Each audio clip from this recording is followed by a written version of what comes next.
Milwaukee 3/8 right angle impact wrench with a 2.5 high output battery is on full life. Let's see what it does.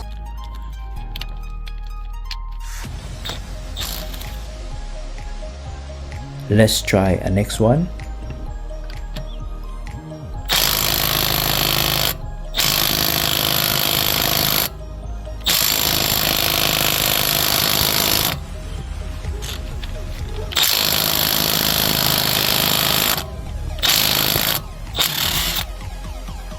That's a workout.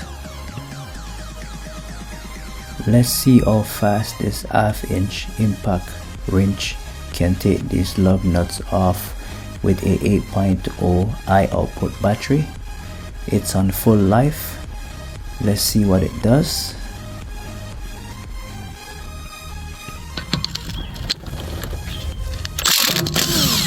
Ooh, nice. One shot.